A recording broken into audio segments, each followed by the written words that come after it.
Hey guys, it is another great day, and we're going to learn today about some spheres. Okay, so let's think about what a sphere is. You can probably come up with 1,000 examples. Easy ones are like a baseball, a basketball, a volleyball, some kind of sports object. The Earth is a sphere. So there's many different examples of these spheres. Now we're going to look at these things in volume. Okay, volume is obviously the inside of the sphere, and it has a formula which is 4/3 times pi times the radius cubed. So this is a third dimensional value. Again, the radius in this case is cubed. Now there's a couple different things that we want to make sure we understand and talk about. If you cut a sphere directly in half, you have two half spheres, and we call those a hemisphere. And talking about a globe, maybe you guys have heard that, in the northern hemisphere, the southern hemisphere, and that's what they're talking about. So basically, if you take a circle, or a sphere rather, and you cut it directly in half, you got the upper half, the lower half. Each of those are considered hemispheres.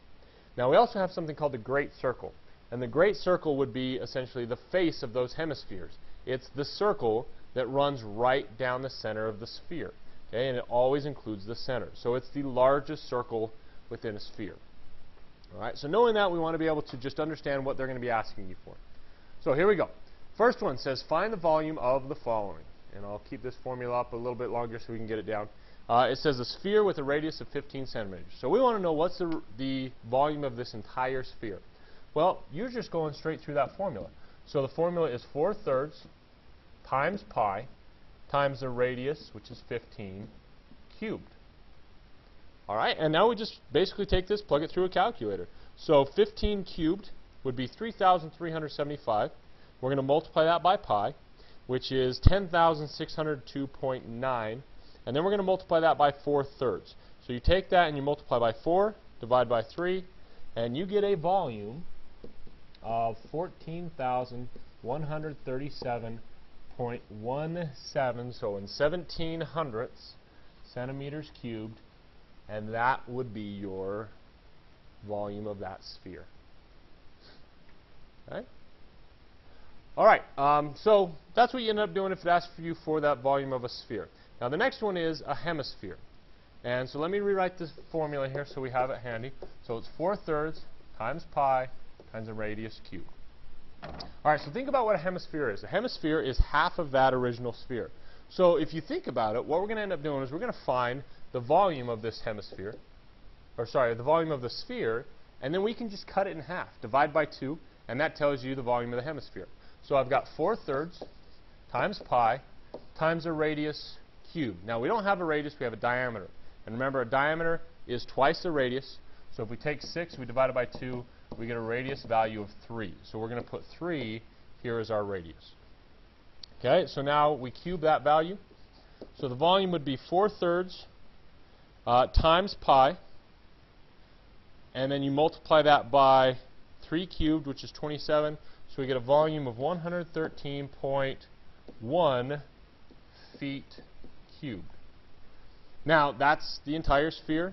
What we're going to take it and do now is cut it in half. So we multiply that by 1/2 or divide by 2, and you end up with 56.55 feet cubed, and there is your volume of the hemisphere.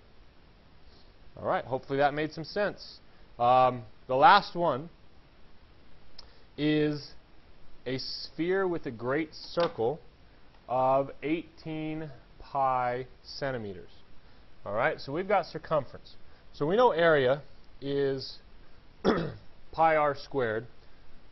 Circumference equals 2 pi r.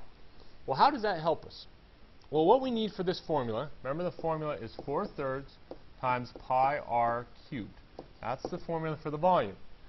Well, what we're missing here is our r, but we do know the circumference. If I take this 18 pi centimeters, which I know here, and I substitute that in for my circumference, I've got 18 pi equals 2 pi r.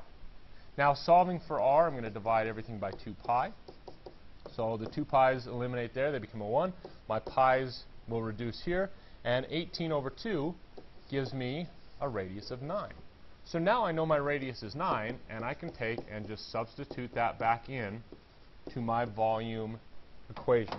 So I've got 4/3 times 9 cubed times pi, and when you multiply that all out, you end up with a volume of 3,053.63, and we're talking centimeters here, so, excuse me, centimeters cubed.